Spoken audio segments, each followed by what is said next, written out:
everyone. Can you hear me, guys?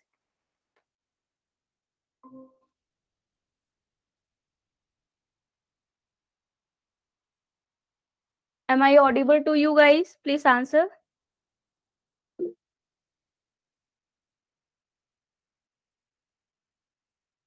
Okay, Yes, ma'am. okay.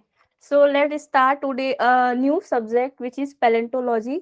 हमने last time जो morphology किए थे and now is time to the paleontology. तो हम palaeontology के प्रीवियस ईयर क्वेश्चंस देखेंगे और साथ में कुछ न्यू कॉन्सेप्ट भी देखते जाएंगे और उनसे जो प्रीवियस ईयर में क्वेश्चंस आए हैं उनसे रिलेटेड फर्दर और कौन से क्वेश्चंस आ सकते हैं we will see all those type of the questions. Okay, so let's start the paleontology.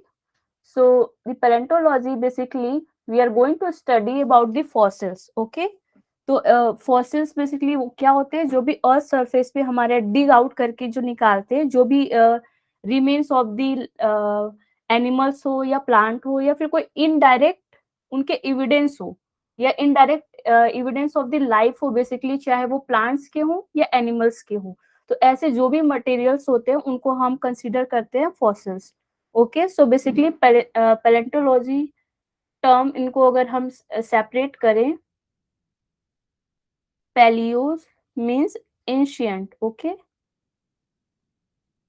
And ontos means beings और life, and logos means study और you can say discover. Okay,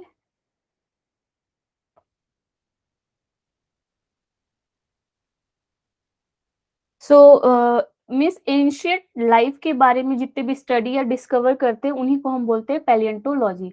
so basically it is the fossils remain of organism occur in the layer of the sedimentary rock. Okay, why this is in sedimentary rock?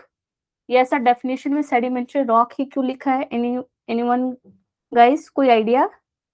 Why should not it should be igneous or metamorphic? Because fossils remains are present only in the sedimentary rock because it's having some favorable condition to preserve the fossils. Igneous basically हमारा किससे बना होता है? Molten rock, molten lava basically। तो यहाँ पे temperature is very much higher, temperature इतना ज्यादा हायर है कि कोई भी लाइफ फॉर्म यहाँ पे मिलना काफी मुश्किल है। और same as the metamorphic rock which is form by the recrystallization of the temperature due to increase in temperature pressure there is a kind of recrystallization of the rock. Okay, तो वहां पे temperature pressure is very much high so that there is no life is there. Okay, कोई life का वहां form मिलना बहुत मुश्किल है। but in sedimentary there is not such like condition is there is optimum temperature pressures is there। so यहाँ पे जो fossils मिलेंगे या remains of the plant fossils और organism मिलेंगे so they can be easy to survive। okay, यहाँ पे इनका डिफॉर्मेशन नहीं होगा। बेसिकली जो हमारा इग्नियस और मेटामॉर्फिक रॉक है, यहाँ पे अगर कुछ फॉसिल्स रहे होंगे, सपोज एक फिश काइंड ऑफ वहां पे गई हो इग्नियस रॉक में, but due to temperature pressure वो गायब हो गया, वो डिसॉल्व हो गया। ओके, तो हमें जो रिमेन्स मिलते हैं वो नहीं मिलते, बेसिकली हमें सिर्फ सेडिमेंट्री रॉक में हमें रिमेन्स देखने को मिलते हैं। So the organism that are now fossils, जो पहले ऑर्गेनिज्म थे वो जब फॉसिल में कन्वर्ट हुए, they were alive in the rock, किसमें? In this sedimentary rock. वो इसमें इग्नियस और मेटामॉर्फिक रॉक में अलाइव नहीं हो सकते। Okay, so they are buried and preserve as the layer rocks piled up. ये सपोज अगर एक बेसिन एरिया है, सपोज एक बेसिन एरिया है, यहाँ पे कुछ फिशेस थे, बेसिन है तो ऑब्वियसली यहाँ पानी भी होगा सपोज, और यहाँ कुछ फिशेस थे, मरीन ऑर्गेनिज्म है। Okay, kind of like suppose एक जेली फिश भी है, लाइक दिस जेली है, फिश है, टर्टल है। Okay, kind of all marine organism is there. फिर यहाँ पे क्या हुआ कि यहाँ पे टॉप पे कुछ टेक्टोनिक एक्टिविटी हुई और ऑल ऑफ सडन क्या हुआ कि सेडिमेंट सप्लाईज देयर। ओके, यहाँ पे टॉप से यहाँ पे due to erosion they are now going to deposited here, और यहाँ पे एक लेयर ऐसा सेडिमेंट्स का एक लेयर हो गया, पाइल अप हो गया। ओके, तो they are kind of stratified sediments layer. Now what happen, there is the you can say there is the contact between organism and the atmosphere is totally cut out. Okay, जो oxygen था, carbon dioxide थी, जो atmospheric gases है, now they are cut out. तो यहाँ पे जो organism है, now they are going to be sealed. ये सील्ड हो गए. ओके, ये आउटर एरिया से सील्ड आउट हो गया, जिसकी वजह से दे आर नाउ प्रिजर्व. क्योंकि अब डिकम्पोजिशन नहीं होगा, ऑक्सीजन मिलकर डिकम्पोजिंग में हेल्प करता है. Now they are cut out, so ये डिकम्पोज नहीं होगा. Now they are converted into fossils. Okay, तो ये फॉसिल्स में कन्वर्ट हो जाएंगे. But why I am giving the jellyfish, because jellyfish you can say they are very rare, बहुत rare preserve होते हैं, because they are totally soft and soft and body और soft and part consider करते हैं ना. Jellyfish जिसने देखा है, they can correlate कि वो पूरा टोटली सॉफ्ट पार्ट होते हैं. That's why they are not that much preserve. Okay, preserve होने के लिए हमें बेसिकली जो सेल है ऑर्गेनिज्म का, they should be hard. Like turtle है, तो टर्टल का जो ये माउथ है और ये लेग्स है, they are dissolve because they are soft part. Only hard part which is you can say the covering, outer covering, they are maybe preserved. Okay, so soft part अगर है तो दैट्स वाई जेलीफिश बहुत rare है उनका preserve होना.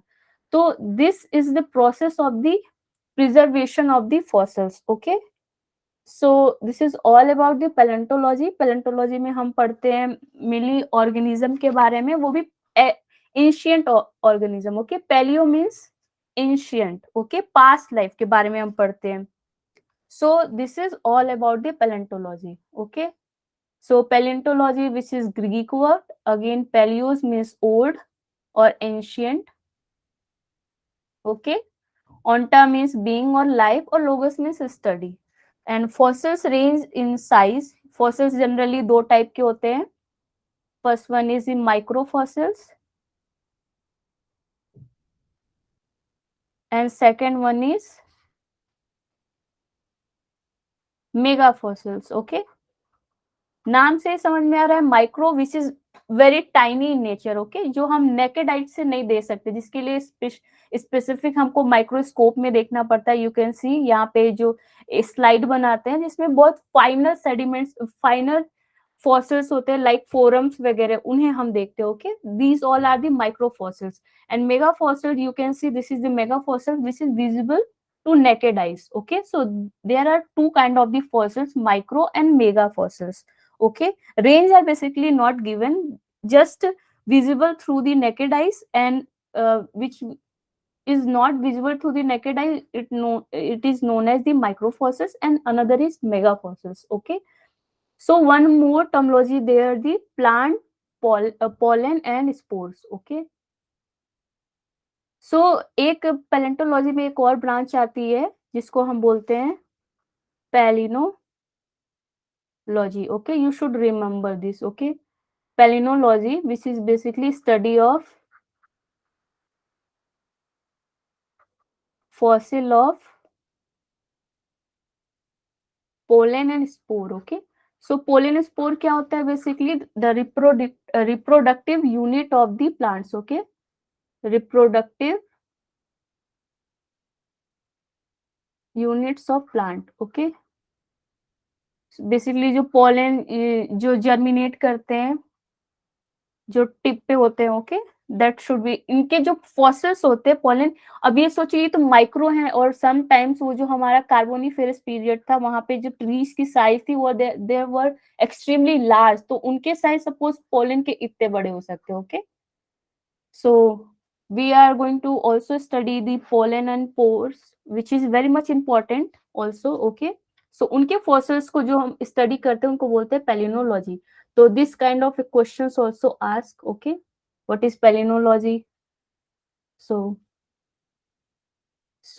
वो person जो palaeontology को स्टडी करते हैं, they are known as the palaeontologist. Okay, the scientist who study the palaeontology learning about the form of life that exist on the former geologic periods. Okay, जो पास में हमारी लाइफ थी, life forms थे, कैसे plant और organism involve हुए, उनकी जो स्टडी करते हैं उनको बोलते हैं palaeontologist. Okay, and micro palaeontologist जो micro organism like micro fossils के बारे में स्टडी करते हैं. Okay, microfossils basically. Okay, उनको बोलते हैं micro paleontologist. Okay, so this is all about the some basic idea. So let's solve some questions. Okay, so try to answer this, guys. A index fossil and index fossil should have, so you know idea about the index fossils, right? So try to answer this.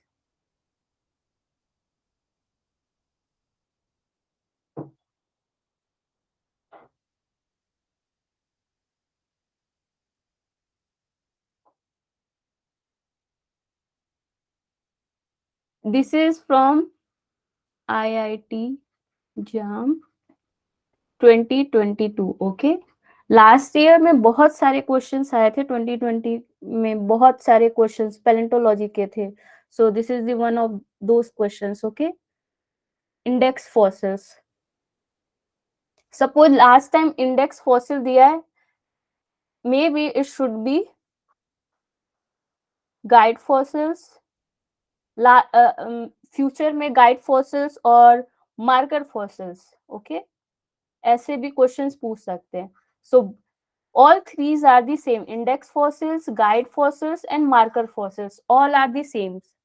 And one more terminology which is very tough actually, it is Lebens Supren. Okay, LEBENSSUPREN, Lebenspuren. Okay, so this is basically traces of life. All four terminologies are same, so you should remember. If index fossil की जगह guide और marker fossils they they, okay, then last time I think more than 5 questions are from the paleontology, so you should focus this subject also. Okay, so the answer, guys. Yes, Didi, you are Ma'am, right. option A. Yes, answer is A. A large geographic range and small temporal range. Okay, small temporal range, or you can say short duration. Okay, short duration. So let's see what is index fossils. Okay, so index fossils basically index. जैसे हम बोलते हैं ना index, like it's kind of, you can say, very important. That's why it's known as marker. Because अगर suppose एक ऐसा कोई bed है ना, यहाँ पे अगर कोई एक फोसिल्स मिल रहा है, suppose this is trilobite, okay, which is showing Palaeozoic era. Okay, तो this is known as the marker bed और marker fossil. Marker bed means this whole bed is also known as marker bed because of having marker fossils. Okay, so ये एक unique temporal range और you can से unique stratigraphic area को show करता है. Because index fossils are very unique in nature. They are not widely, like ये पूरा एक पर्टिकुलर एरिया में ही मिलते हैं. ये अगर सपोज इनका हम ग्राफ बनाते हैं, this is time, okay, and this is area, and so इतने एरिया में जो हमें दिख रहे हैं, very large geographic range. Okay, suppose this is area where we having a kind of fossils. Okay, and another zone is this one, like this. Okay, ये पूरे area में है. So this is not a index fossil, this should be index fossil. जो एक particular area, जो time, इतने time range में और हमें वाइड जियोग्राफिक एरिया का शो कर रहा है. Okay, so having a wide area, ये एक जो एक पर्टिकुलर फॉसिल है, ये बहुत लार्ज एरिया को कवर किया है. But you can see this is not found in every zone. Okay, ये अगर टाइम से डिवाइड किया गया है, सपोज ए जोन, बी जोन, सी जोन, डी जोन, अगर ये पूरा जोन वाइज देखा जाए तो ये सिर्फ पर्टिकुलर जोन में मिल रहा है, b to c. Okay, that's why this index fossil is important. क्योंकि ये जो हमारा कोई सपोज फॉसिल मिल रहा है, वो हमें किस में मिल रहा है, सिर्फ बी एंड सी में. That's why this is known as index fossil.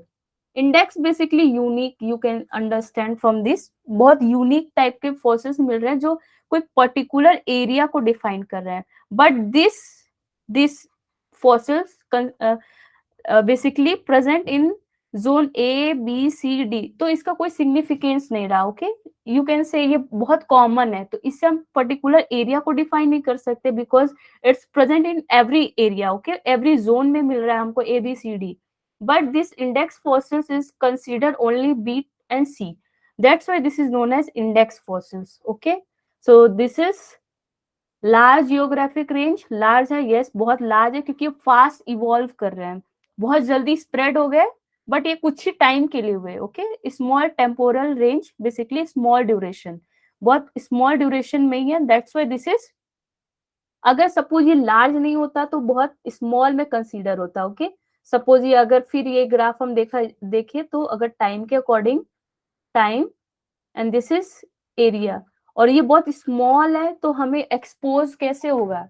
Okay, तो this is not, maybe this is not consider as index fossils. Okay, अगर छोटे से एरिया में ही है तो ये एक्सपोज होना और बहुत रेयर होगा, तब इसको खोजना भी बहुत, आप मतलब खोजना भी काफी डिफिकल्ट होगा बिकॉज दिस इज बहुत स्मॉल एरिया में, but this is wide geographical area, तो इसको अगर सरफेस पे एक्सपोज होगा तो हमें इजिली मिल जाएगा.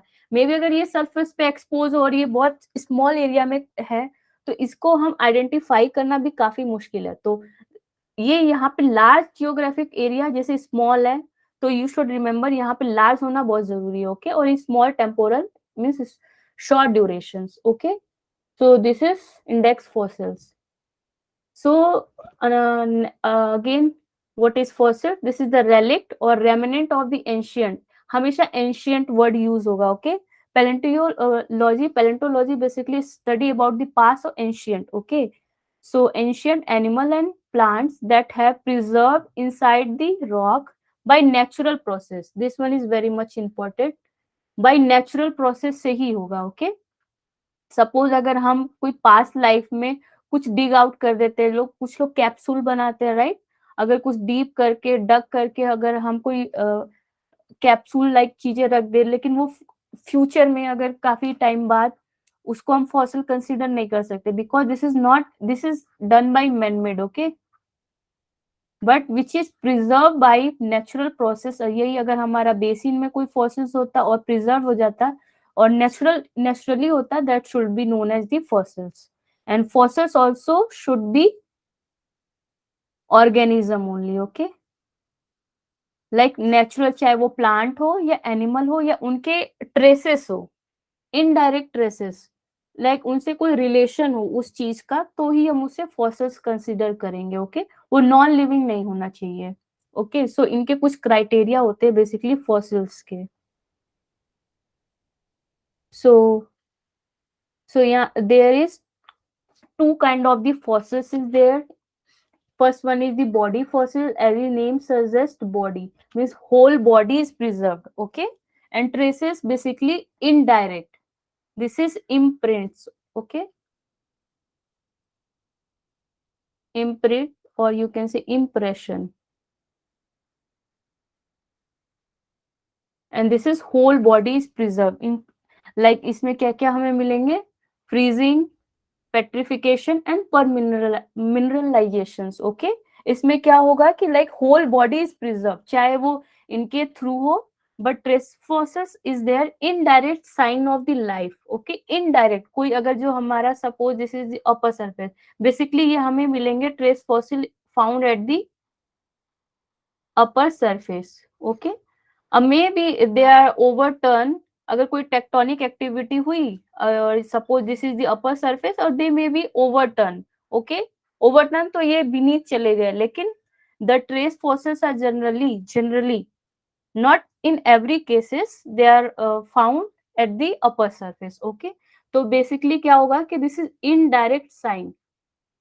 इनडायरेक्ट साइन कैसे हो गया, सपोज कोई ऑर्गेनिज्म है, सपोज स्नैक है. ओके, स्नैक कैसे चलता है, क्रॉलिंग नेचर. ओके, क्रॉल किया and behind its leaving the crawling imprints. Okay, जो कोई softer material, suppose this is muddy area. Okay, muddy area fine sediment which is deform और zigzag fashion में deform हो गया due to scrolling of snake, और you can say कोई worm हो या कोई स्नेक क्रॉलिंग एनिमल हो, उनके वजह से जो हमारा ट्रेसेस फॉर्म हो गया जो मडी एरिया पे, उन्हीं को हम बोलेंगे ट्रेस फॉसिल्स। ओके, चाहे वो फुटप्रिंट्स हो, अगर सपोज डायनासोर बहुत एक हैवी बहुत लार्ज वर्टिब्रेट एनिमल है, उसके फुटप्रिंट के अगर किसी मडी एरिया पे सॉफ्ट मटेरियल पे अगर ऐसे प्रिंट्स मिलते हैं तो उसको भी हम ट्रेस फॉसिल्स बोलते हैं। बरो बेसिकली क्या होता है, suppose this is upper surface, जो ऑर्गेनिज्म बरो करके ड्रिल करके बेसिकली जो ग्राउंड्स को ड्रिल करके उसके अंदर रहते हैं उन्हीं को बोलते हैं बरो। ओके, ट्रेल्स बेसिकली यही zigzag fashions, and burrow basically digging or kind of boring, like this kind of structure is there which is caused by the small organism। okay, जो softer material होते हैं उनको dig करके वो अंदर stay करते हैं। फुटप्रिंट बेसिकली कोई डायनासोर या कोई भी बड़े ऑर्गेनिज्म है उनके फुटप्रिंट्स जो मिले, तो basically this all are the trace fossils. और ट्रेस फॉसिल्स हमें क्या इंडिकेट करता है, habitat, habitat nature. Okay, and one more is diet. Okay, diet, diet basically coprolites बताता है, ये अभी हम आगे पढ़ेंगे। तो हैबिटेट बताता है कैसे वो रहते थे, और इन्वायरमेंट बताता है उस टाइम का इन्वायरमेंट कैसा था। Okay,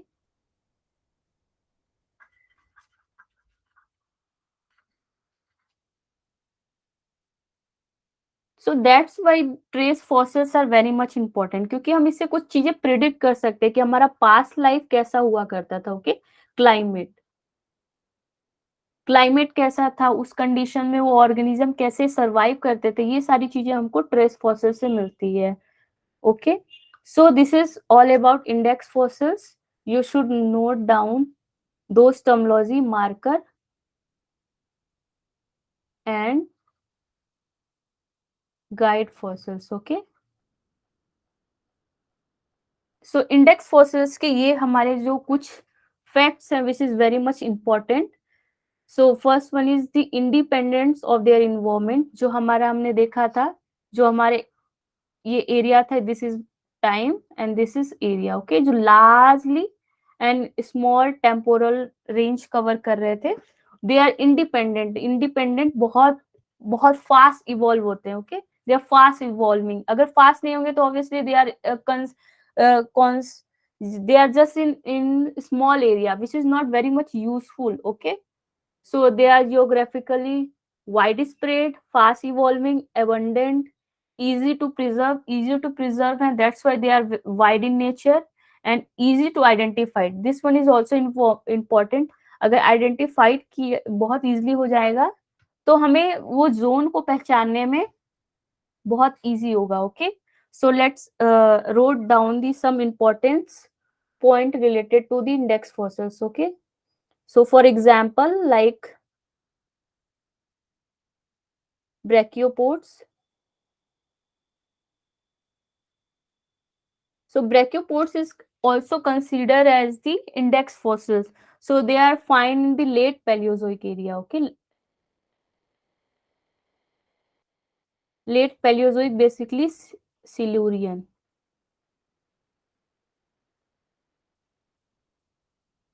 these kind of questions already asked in exam। okay, ammonoids last year ही पूछे गए हैं, ammonoids in Mesozoic। okay,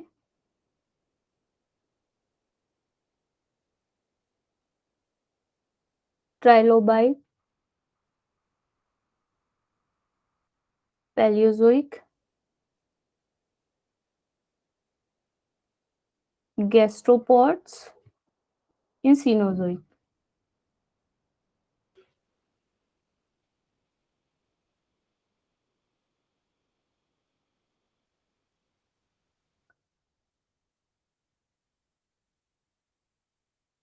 equinoids, e- equinoids is in Cretaceous। okay,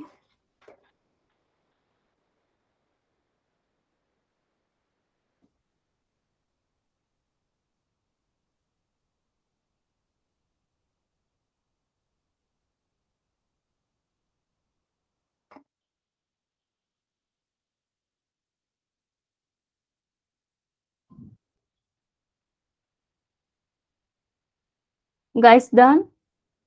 Shall we move further?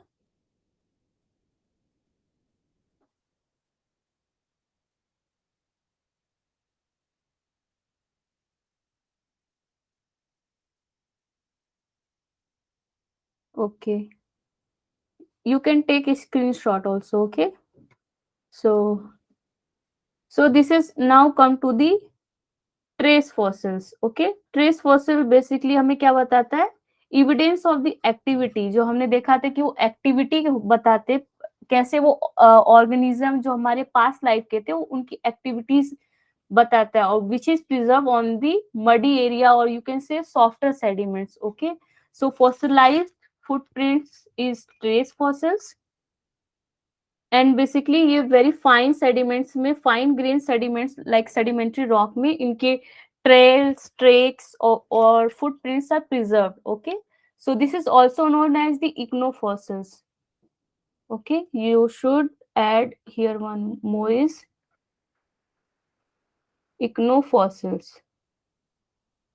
Ichnofossils basically ये बहुत पुराना terminology है. Now this one is use, sorry index not, this is trace fossils में. Wait,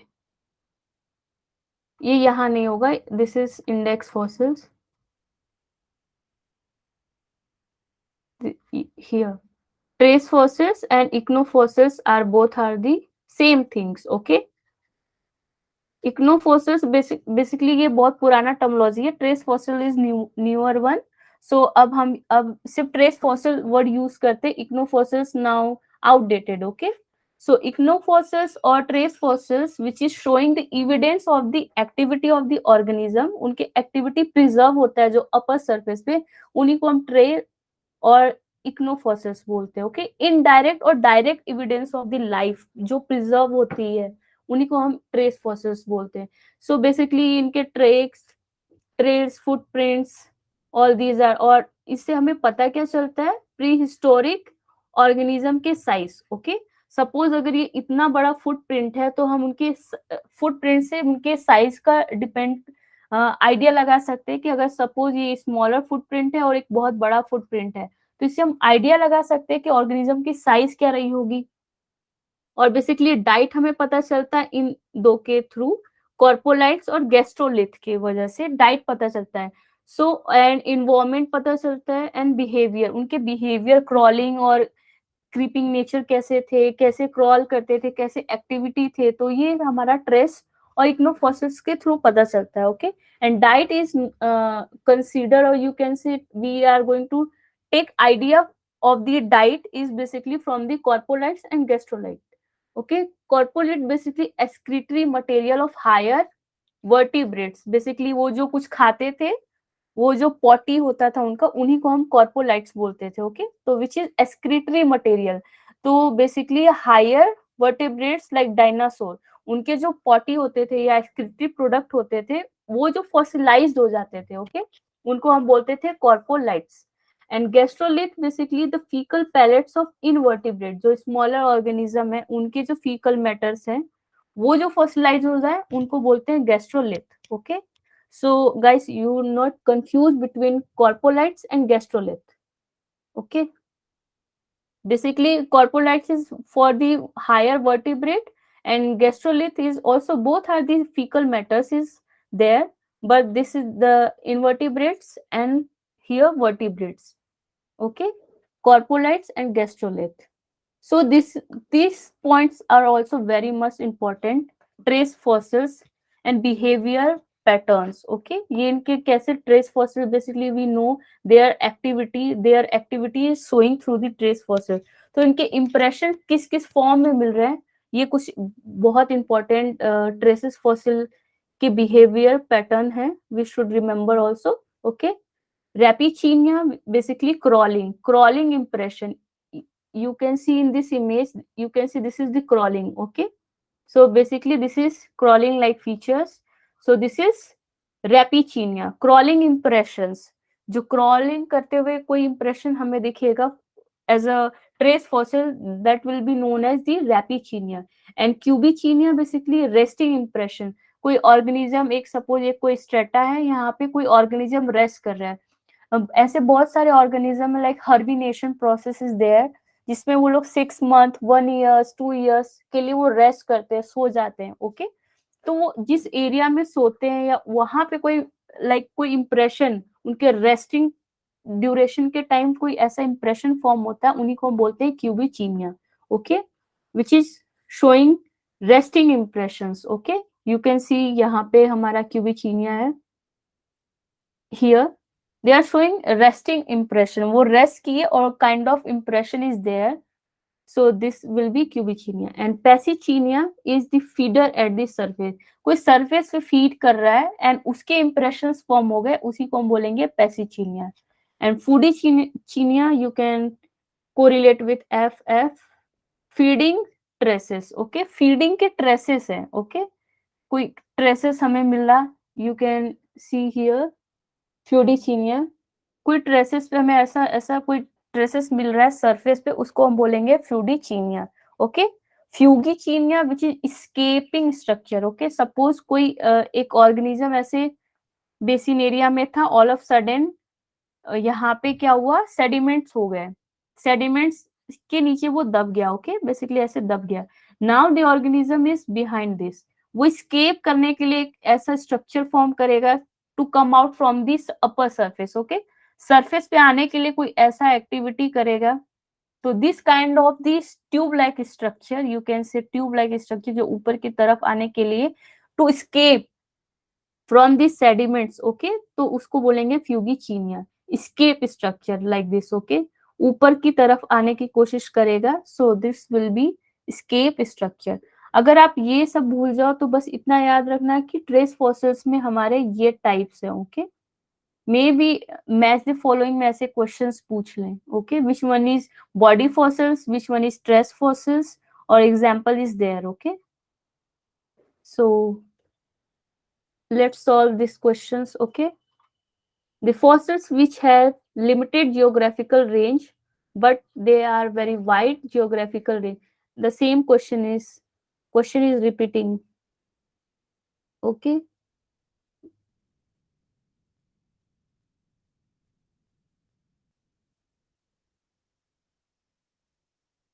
yes, the question is same, this will be index fossils. Okay, so next question is the fossils of burrows and footprints are known as, basically burrow and footprints.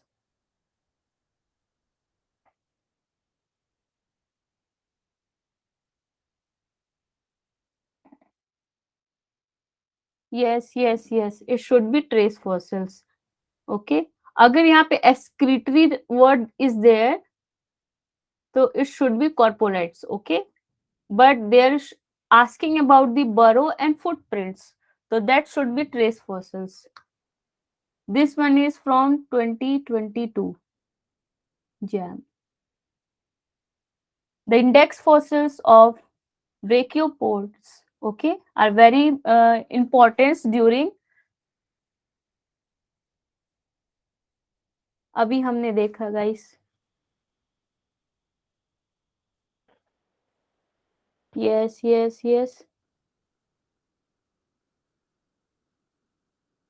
Sunil, yes, it should be Paleozoic. Okay, late Paleozoic. So next one is the type of the fossils. Okay, यहाँ कितने type के fossils होते हैं, तो first one is the mold, next one is the cast petrified wood and carbon films and the trace fossils. Trace fossils हमने देख लिया, ये हमें देखना है। Okay, mould, cast, petrified woods and the carbon films. Okay, so basically mould क्या होता है, in this image you can see mould क्या होता है।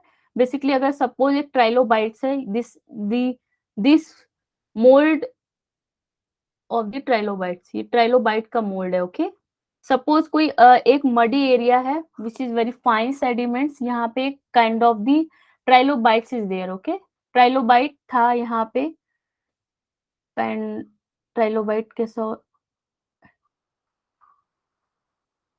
ओके, तो यहाँ पे जो सरफेस था उसने कुछ इम्प्रिंट सरफेस पे थे, you can C in this image, जो उनका कुछ सॉफ्ट पार्ट था ये सरफेस पे ऐसा हो गया, ओके क्योंकि ये सॉफ्टवेयर मटेरियल है, ये थी ऊपर से कोई और ओवरबर्डन प्रेशर लगा तो ये इम्प्रिंट्स इसके अंदर जो अपर सरफेस है या जो बेड है उनके ऊपर कुछ इम्प्रिंट्स मिल गए, ओके। बट ये क्या हुआ कि कुछ डिसोल्यूशन एक्टिविटी हुई, जो इनके जो सॉफ्टवेयर मटेरियल थे now they are dissolve, okay, they are just replace हो गए। तो इस एरिया में kind of hollow structure is there, okay. ऐसा अगर अपर साइड व्यू देखे तो पहले ऐसे इस पे एक ट्राइलोबाइटा था, ड्यू टू ओवरबर्डन प्रेशर ये कुछ अंदर की तरह इम्पैक्ट हुआ नीचे, now they are going to dissolve. तो यहाँ पे kind of depression zone is there, okay, और hollow structure is there, this is known as the mold, okay. So hollow area in sediments the shape of organism, जो shape था organism का exactly वैसा ही hollow structure form करेगा। and the mold form when the hard part of organism is buried, जो hard part organism थे they are going to buried, पूरा buried out हो गए, okay, so they are leaving a hollow kind of structure which is known as the mold. You can see this is very clear example, clear pictures, okay. When the water come in contact, जब पूरा जो dissolved material था now they are going to be left, okay, पूरा यहाँ से remove हो गया। now this depression zone is considered as the mold. So this is also mold को हम नेगेटिव इंप्रेशन भी बोलते हैं, ओके, नेगेटिव इंप्रेशन,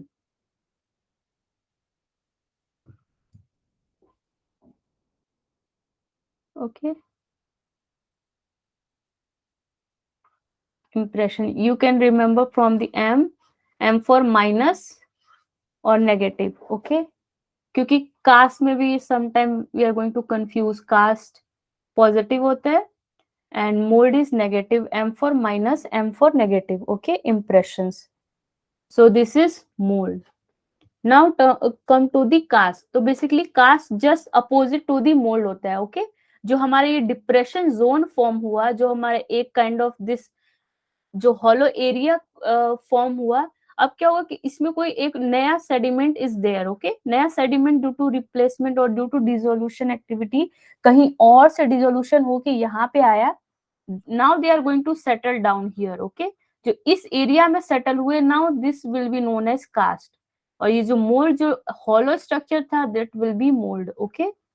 सो जो वापस से इन फीलिंग हुई सब किसी मटेरियल की, ओके, वो होगा हमारा cast. So let's see definition, the water carrying dissolve material sediments में seep into the mould, mould में जो था कोई डिसोल्यूशन के वजह से जो हमारा एक नया mineral now going to deposited here, okay, so this is known as now cast. तो जस्ट अपोजिट है, पहले मोल्ड बना, कोई ऑर्गेनिज्म यहाँ पे था जो खत्म हुआ, बरीड आउट हो गया, तो वो जो हॉलो स्ट्रक्चर था वो फॉर्म हुआ। अब कोई कोई डिसोल्यूशन एक्टिविटी हुई साइड बाय साइड, और वहां पे जो न्यू मटेरियल जाके डिसॉल्व किए, न्यू मटेरियल सेटल डाउन हुआ, सीप आउट हुआ उसके अंदर, now they are going to be form as the cast, okay. So this sediments may be harden and take into the shape, ये बिल्कुल जैसा हमारा ओरिजिनल मोल्ड था, जो मोल्ड पहले हमारा ये जो हमारा दिख रहा है एमोनोइड्स, बिल्कुल ऐसे ही शेप में हमारा फॉर्म होगा, ओके, क्योंकि इनका जो डिप्रेशन जोन था वो हमारा बेसिकली एक्सटर्नल, जो हमारा ऑर्गेनिज्म का एक्सटर्नल पार्ट है वैसा ही होगा। यहाँ पे जो हम ट्राइलोबाइट्स देख रहे हैं, जो एक्सटर्नल पार्ट है ट्राइलोबाइटा का, एग्जैक्टली वैसे डिप्रेशन जोन फॉर्म हो रहे हैं, ओके। अब इसमें जो कास्ट हमारा फॉर्म हुआ, एक्स्ट्रा जो मटेरियल नाउ गोइंग टू सीप आउट, यहाँ पे जो अलग से मटेरियल आके डिपॉजिटेड होंगे, अब वो बिल्कुल एक्सटर्नल शो करेंगे, ओके, ट्राइलोबाइट्स का ऐसे।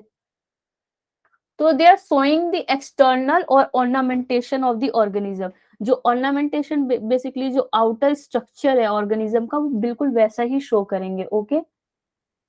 सो this is cast, okay, cast is the solid copy, okay, solid copy है, जस्ट जैसा उसका शेप था ऑर्गेनिज्म का वैसा ही हमारा जो कास्ट जो फॉसिल्स में कन्वर्ट हो रहा है उसी को हम बोलेंगे cast, which is known as the solid copy, okay. So cast is just opposite to the mold, पहले mold बना, then you can see this is the depression zone, इसी में filled हुए, now this will be cast. अगर आपको ऐसे कोई hand sample मिले, अगर कोई डिप्रेशन ज़ोन है तो वो मोल्ड हो जाएगा, और वहीं जो हमारा upper surface like field structure है, ओके, ऐसा इमेज है और ये डिप्रेशन ज़ोन है, okay, so it will be cast. Hand sample आपको एमएससी क्लासेस में दिखेंगे, मिलेंगे देखने को, okay, so this is cast. And one more new terminology is there, stenocones, okay, stenocones. So basically they are combined terminology of the internal mold plus cast, okay. So you should remember stenocones, steinkerns, okay.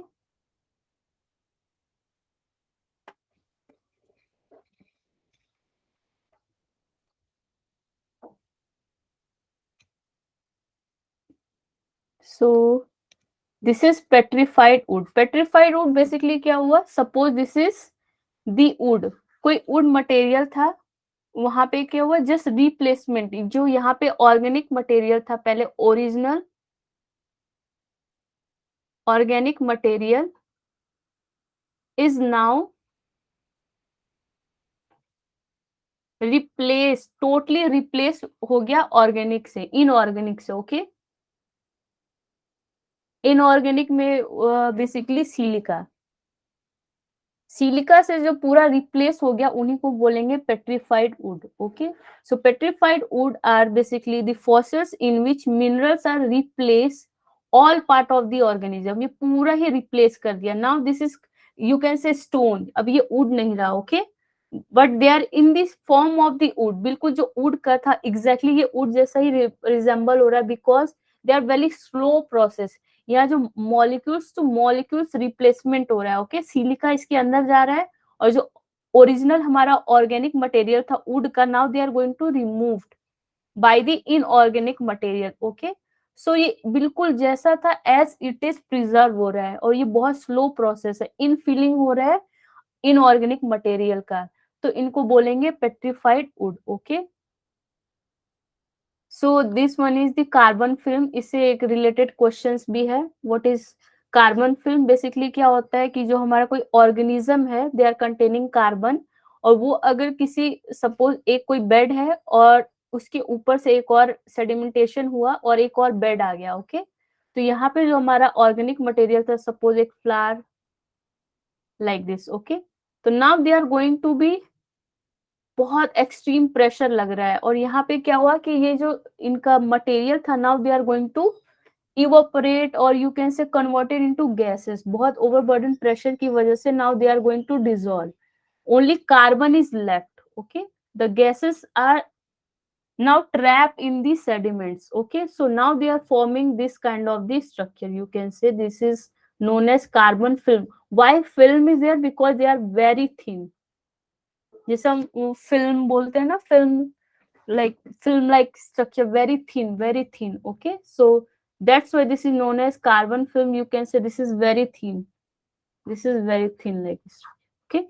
So carbon films are extremely thin coating of the carbon on the rock, okay, rock के ऊपर मिल रहा है, this is very thin coating, basically बहुत thin है, just cause of the overburden pressure the organism is buried, already buried, और वो now evaporate हो जाएंगे, only left is the carbon, carbon सिर्फ बचेगा, okay, carbon is there, so all gases are from the sediments are leaving carbon behind, सिर्फ carbon बचा, so that's help to preserve the organism, okay, और यही that's why this is also you can say imprints of the carbon films, okay, carbon film, that's why this is very thin और just carbon से form हुआ है, तो इसको carbon film बोला गया, okay. So this is also kind of the fossils, because this is the direct, और you can say direct imprints of the life, okay, life का जस्ट एक फॉर्म ही है, जिससे हमें पता चल रहा है कि हमारा जो ये फ्लावर था पहले इनमें ऐसे पेटल्स थे, ये जो हमारा इंसेक्ट था इनमें कैसे लिम्स थे, कैसे विंग्स थे, ओके, फिशेस थी कैसी थी, तो दिस इज यू कैन से this is the traces of the life, okay. So let's solve the questions. So the main favorable condition of the preservation of the fossils. Okay.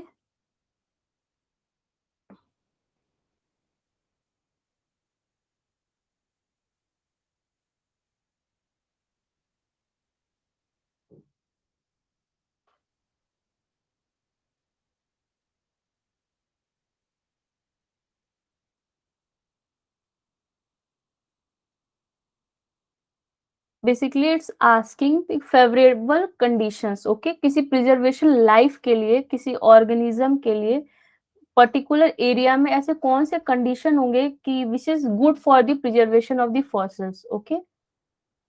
So position of hard parts, quick burial of the remains and slow burial of the remains, okay. Option A B C D, try to answer guys. A C according to Giri, okay.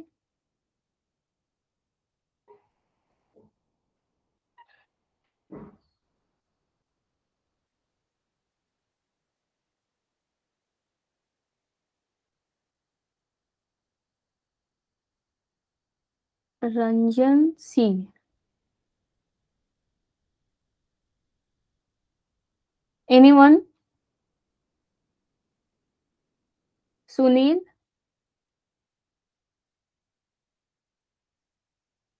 We, guys, it should be D. Okay, both A and B1 is correct. Quick burial.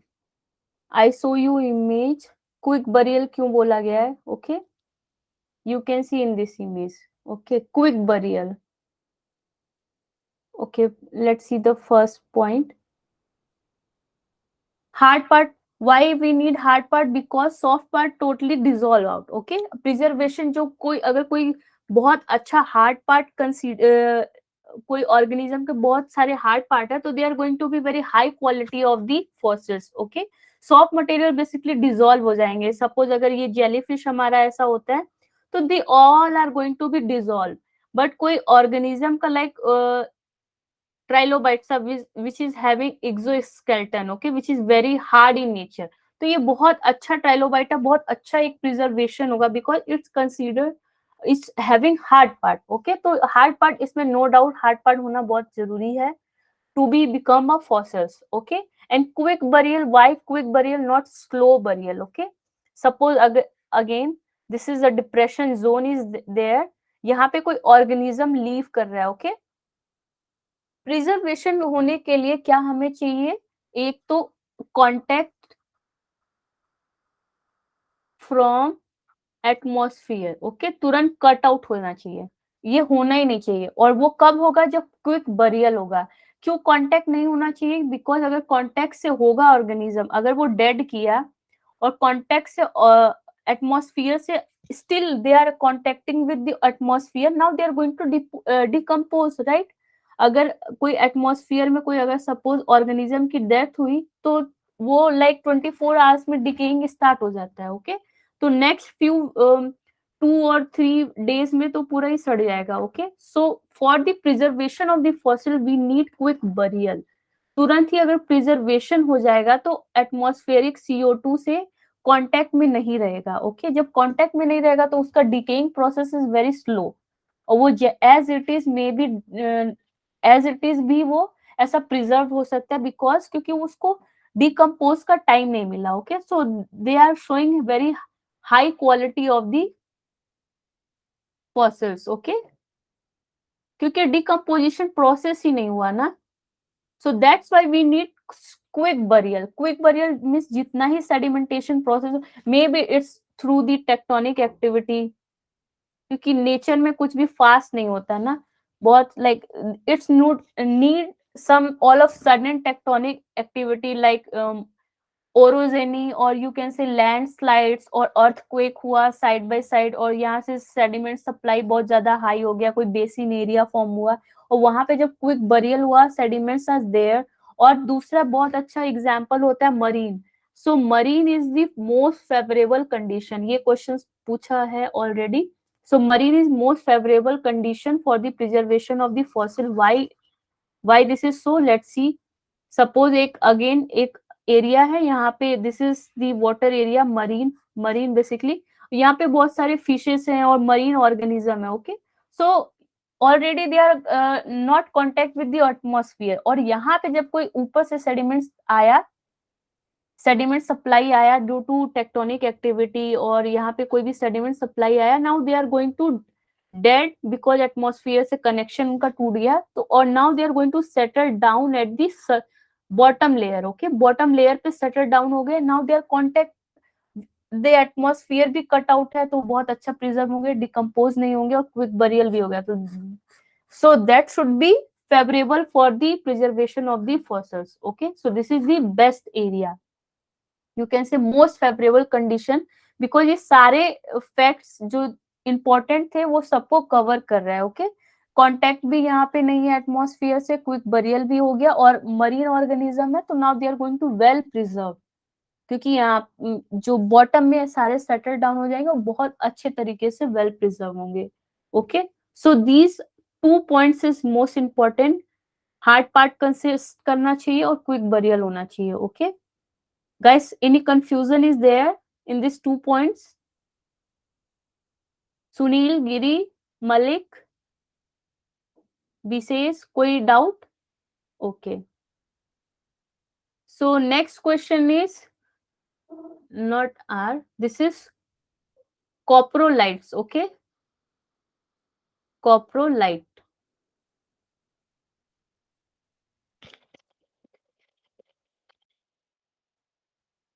Coprolite, and one more is gastrolith. Okay.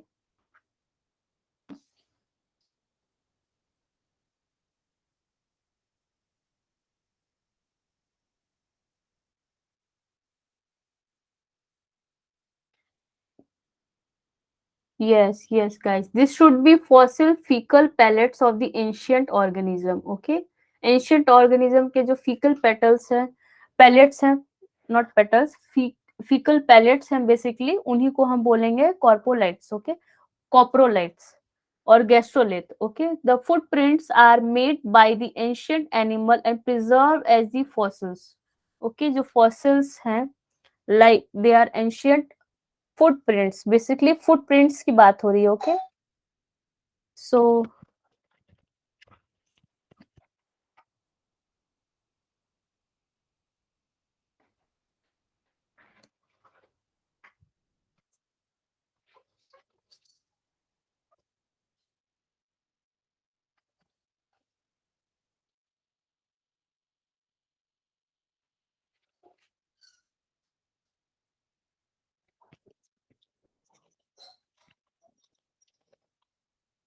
guys, answer please. It should be track, option B, okay. Trace basically क्या है, crawling nature, वो crawling है, यहाँ footprints की बात करिए तो should be tracks, okay, tracks, this one is footprint in this image, this is footprints, okay, this one is tracks, you can see the fossilized footprints is track fossils, okay. You should note down this line, okay. So this is footprint, these all are the footprint, so fossilized footprint is known as trace fossils, okay.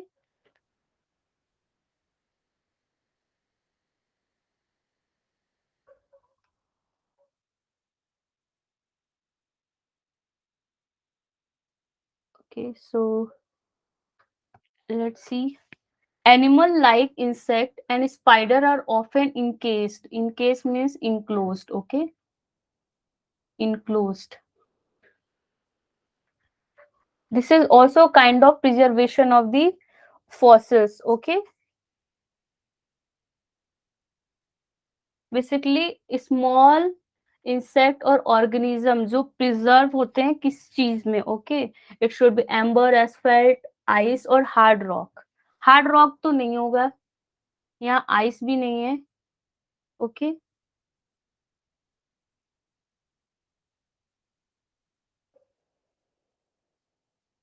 Yes, it should be amber. Amber basically you can say, I have image also.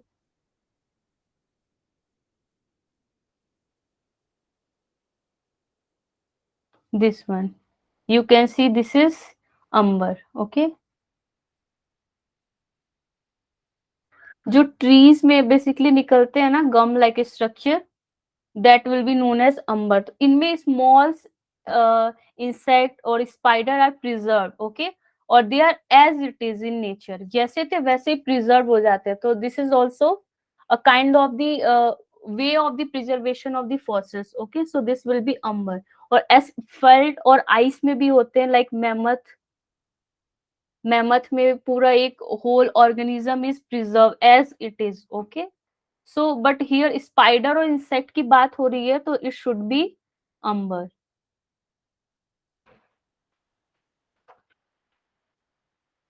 Okay. So next question is the most favorable environment for the preservation of the fossils. We already discussed this point. Okay.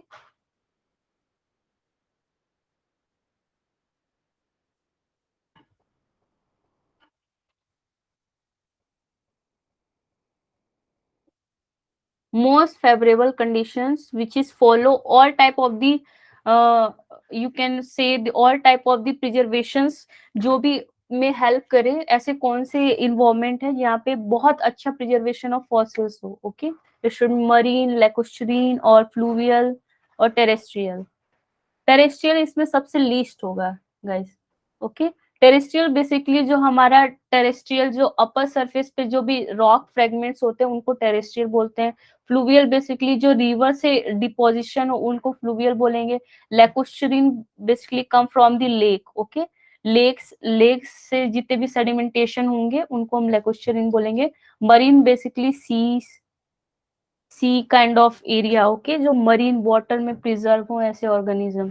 तो ये इसका answer है A. Okay, marine. This is the best और most favourable condition for the environment. Okay, so next question, this is also from 222. Okay, two. So which one of the following are the mode of the preservation of the fossil? Mode मतलब kind of you can say way. Okay. So small organism get trapped on the viscous resin.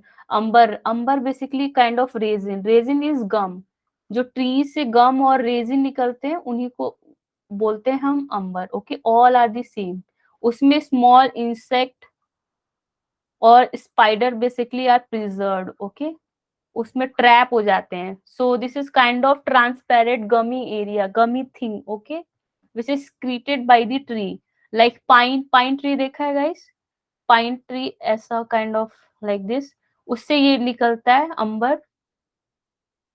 Okay, and leaf preserve as in thin film of the carbon. हमने देखा था कि leaf के भी leaf हो या फिर फ्लावर हो, जो thin carbon films are preserve in the और on the surface of the rock. Okay, and negative impressions of the hard part. Okay, negative impressions क्या था हमारा, mold. Okay, and the mineral growth that are the branch like fern. Fern basically कैसे होते हैं, like this ना, fern ऐसे ऐसे something. So mineral growth like ferns. So this is MSQ. Okay,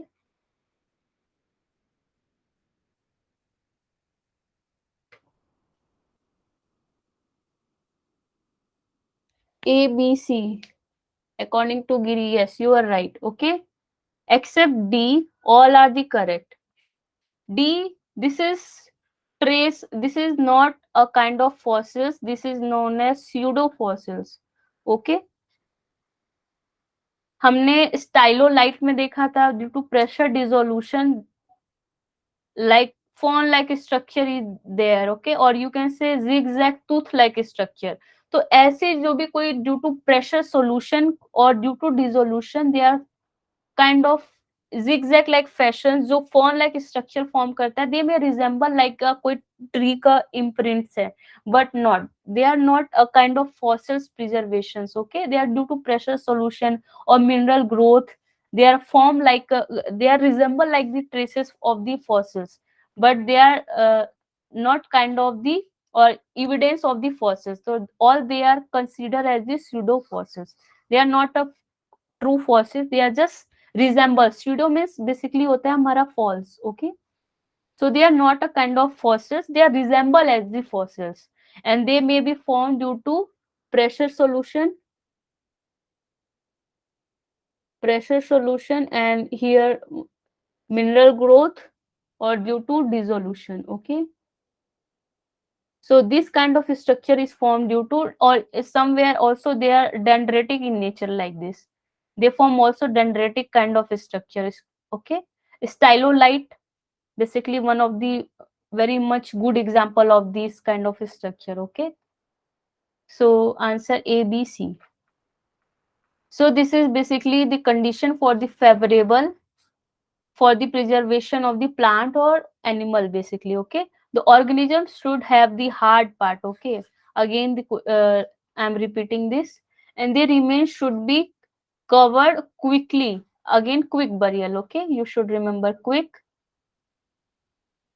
burial. Why quick burial? Because you can see यहाँ पे just ये organism dead हुआ, ऊपर water आ गया. Water is very लाइक ये इंसुलेट कर देगा एटमॉस्फेयर से, ये बहुत अच्छा इंसुलेटर की तरह कर देगा. जस्ट कांटेक्ट खत्म हो गया एटमॉस्फेयर का, okay. So this is very good example for the preservation of the fossils. So how fossils form we are already know. इसके लिए सबसे पहले हमारा कोई ऑर्गेनिज्म डेड हुआ, प्रिजर्व हुआ, उसके बाद जस्ट क्विक बरियल हो बाय सेडिमेंटेशन, और they must be sealed from the oxygen. Oxygen से जस्ट सील्ड आउट हो जाना चाहिए. Environment that cover by water और मोर लाइकली टू प्रिजर्व. सबसे ज्यादा अच्छा वाटर होता है, या कोई क्विक सेडिमेंट हुआ जिसकी वजह से they are going to silt, or they are having no contact with atmosphere, like swamp, deep lake, tar basically होता है जो coal petroleum product है. This is petroleum product, okay. tar or ocean. So this is freezing, fossil formation by freezing. Freezing basically you can see this is the ice or glacier. यहाँ पे कोई एक man है जो कोई रहा होगा, they are just going to preserve. और यहाँ पे like fleshy mass is there, okay. वो बिल्कुल as it is preserve हो जाते हैं. For example, mammoth, okay. Mammoth which is found in Siberia, okay. So this is example of freezing. And one more is rhinoceros. Rhino, rhinocer, SERAS, rhinoceros. Siberia of Pleistocene age. Okay, Pleistocene. Why Pleistocene? Because this is icy, icy, icy age. That time the whole earth is covered with ice, okay. At the time of the Pleistocene age, okay. उस time इतना ice था कि वहां पे जो भी थे वो प्रिजर्व हुए आइस में, okay. Pleistocene age. So this is example of the freezing. Now next one is the petrified or petrification. Basically हमने देखा कि यहाँ पे जो organic material है, जो wood है, basically this one is the wood. जो organic material is completely replaced by the mineral, or now they are turned and as the fossils or stone, okay. So this will be known as the petrified wood. Petrified wood, okay. So next one is per mineralizations, okay. So basically यहाँ पे क्या हो रहा है कि इसमें replacement होता है, replacement, okay. So sometime mineral substance of the fossils will be completely dissolved and the other mineral replace them. कोई अगर कोई fossils है, suppose this is fossils, यहाँ पे जो ऑर्गेनिक मटेरियल है नाउ टोटली डिजोल्व और यहाँ से रिमूव हो गया through the dissolution activity. Now new minerals are going to deposited here, okay. New mineral same उसके स्ट्रक्चर में डिपॉजिटेड होते गए, okay. So they are exactly same as it is. जो उनका जो आउटर बाउंड्री था बिल्कुल वैसे ही वो रिप्लेस करके वो new material are going to be replaced that organic material, और वो एज इट इज फॉर्म किया. So that what kind of the organic material is there? It should be calcite, iron or silica, okay. तो इसके under sub group आता है पर mineralisation के अंदर सिल्सिफिकेशन, पायराइटाइजेशन और carbonate mineralization. Okay, so you can remember this. Silicification basically replacement done by silica, that's why known as silicification. Pyritization basically pyrite इसमें पूरा रिप्लेस करता है and carbonate basically calcites. Okay,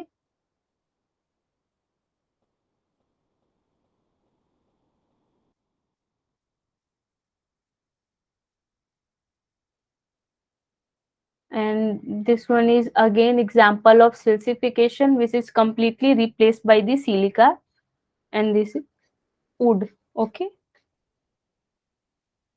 and this is pyritizations which is replaced by the pyrite, and here carbonate mineral which is present in both marine and non-marine environment. And last one is the impression. You can say this is the impression of the leaf. Okay, and this is also considered as a thin film carbon. Okay, so impression are two-dimensional 2D imprints of the organism, do not contain any organic material. यहाँ पे organic material नहीं है as like petrified wood or pyritizations. Okay, they are just going to impression. एक एक pressure generate किया जिसकी वजह से एक impression like carbon copy you can say, just उसका impression उसके ऊपर आ गया, किसके ऊपर, fine sediments के ऊपर. Okay, और it should basically clay और silt. तो इनको हम बोलेंगे impression और thin carbon film. So impression are valuable information for effective tool to reconstruct the prehistoric environment. ये चाहे impression हो या trace fossils हो या fossils हो, ये सब सारे ही prehistoric environment को reconstruct करते हैं. Okay, so this is all about the impressions. And now last slide is this one is very much important. You should take a screenshot. Okay guys, this is very much important.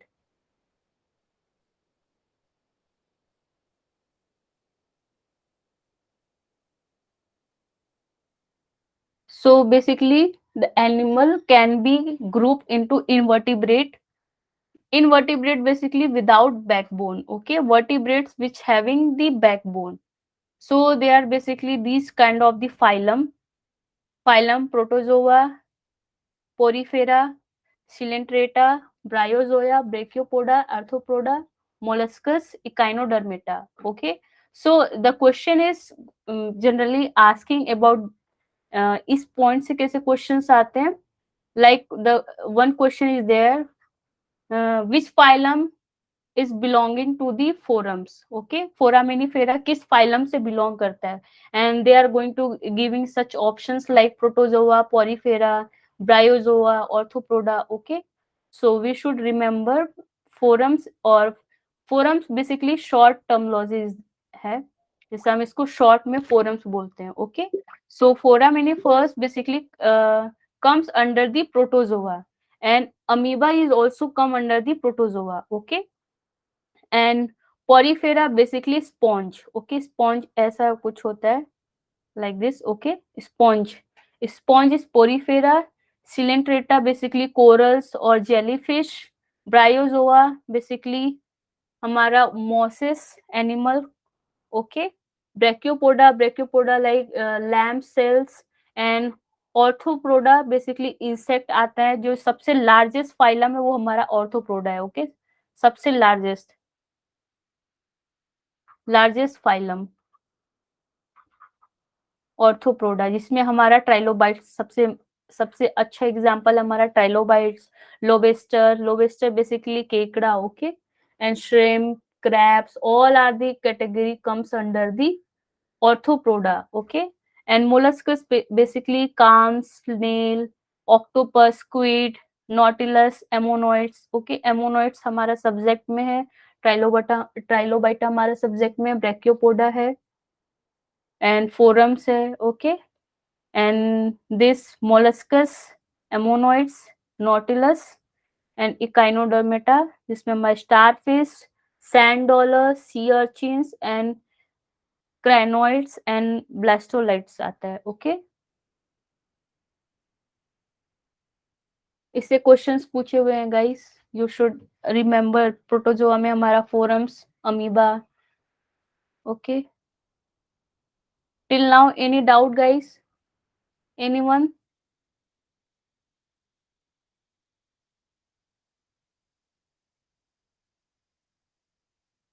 Okay okay okay guys, now let's bind up this class. Okay, see you tomorrow guys.